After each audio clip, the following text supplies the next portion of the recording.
believe it? I'm home alone on my birthday. Al went out with the guys bowling. Kelly thought we said it was her birthday, so she went out with the girls to party. And a pretty girl brushed up against Bud's arm, and he's been in the bathroom all night. What am I going to do? You know, my good friend Amy gave me a really great recipe for carrot cake. Maybe I should make my own birthday cake. Will you make it with me? What do you think? There's a kitchen store next to the shoe store where Al works, and I like to go in there every once in a while when he's at work and let him know that his money's going to good use. Okay, so we start with 1 cup of white sugar and 3/4 cup of light brown or dark brown sugar. Dark brown reminds me of Al's boxers. Next, we're going to add a cup of vegetable oil. And then we add 4 large eggs. I almost forgot what this feels like. Oh, and Amy says, make sure your eggs are at room temperature. Now add 2 teaspoons of baking soda, 1 teaspoon of baking powder, and 1 teaspoon of salt. Next, we're going to add a teaspoon of vanilla and 2 teaspoons of cinnamon. Next, we add 2 cups of all-purpose flour. Next, we're going to fold in a cup of shredded coconut, unsweetened, like Al. And 8 ounces of crushed pineapple, drained, like Al's libido. Amy says to keep bringing the bottom of the batter onto the top of the whole thing. That's how we fold. I was just hoping it didn't involve a fitted sheet. I forgot to tell you to grease a 9x13 baking dish and preheat the oven to 350. I wish somebody would preheat my oven.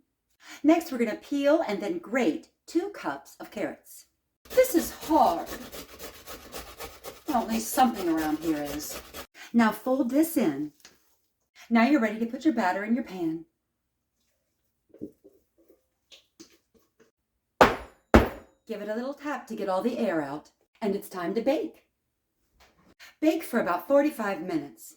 Now, this is one of the things Amy says makes her recipe super yummy and super unique.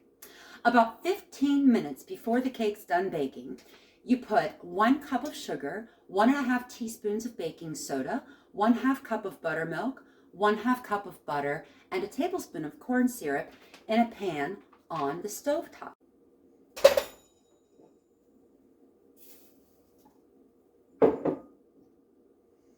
Oh, buttermilk smells like rotten feet. Everything reminds me of him. Now, you're going to bring this to a boil and whisk often, and you're going to let it boil until it's a little bit thick and deep amber in color. Oh, hi, Bud. Are you done? Going back upstairs? Oh, it's going to be so good. And when it's nice and caramely in color, turn the heat off and stir in a teaspoon of vanilla. Now, as soon as you get the cake out, you're going to poke a bunch of holes in it like it's your mean husband who went bowling instead of spending the evening with you on your birthday.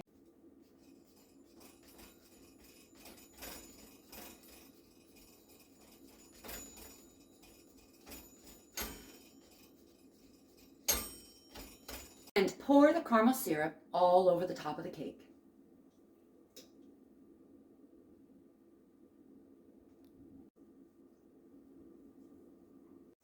When your cake's all nice and cool, it's time to make your frosting.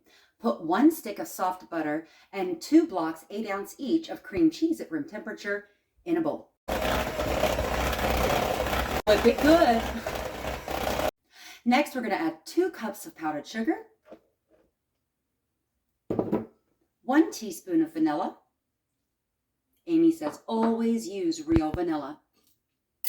And the secret ingredient, 1 tablespoon of light brown sugar. Now be careful when you mix this because the white powdered sugar will get all over you. I wonder what that's like. And now we're ready to frost the cake.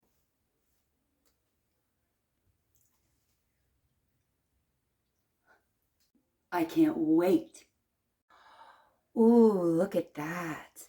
The caramel's all soaked in. I actually don't mind now that Al abandoned me on my birthday. It was totally worth it.